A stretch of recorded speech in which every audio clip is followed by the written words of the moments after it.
Mark Ruskell. Thank you, Presiding Officer.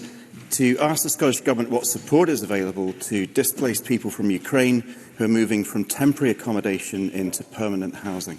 Cabinet Secretary Shona Robertson. Our aim is to improve the performance of the Super Sponsor scheme, and this week we published 16 interventions following a review of the scheme.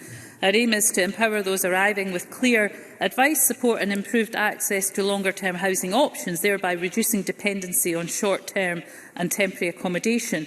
And that's why we've put in place up to £50 million for our Ukraine longer-term capital fund to increase the overall supply of housing stock. This has already provided over £400,000 to North Ayrshire and £6 million to Aberdeen City Council. Mark Ruskell.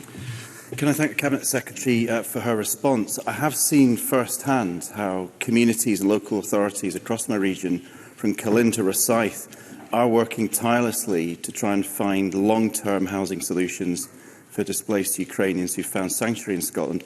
But it is critical that any housing offer empowers our new Ukrainian neighbours to have choices over their next steps.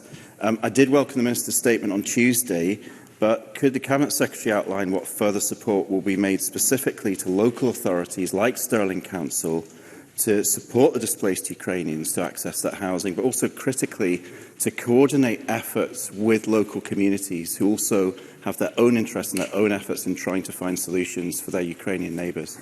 Cabinet Secretary.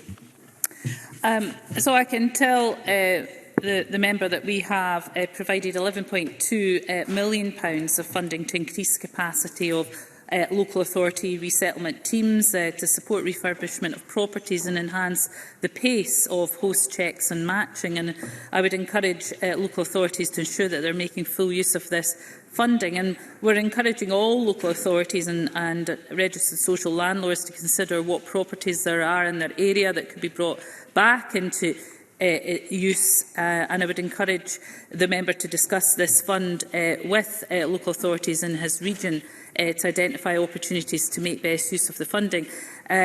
Mark Ruskell also mentioned the role of communities, and I think he makes a very important point.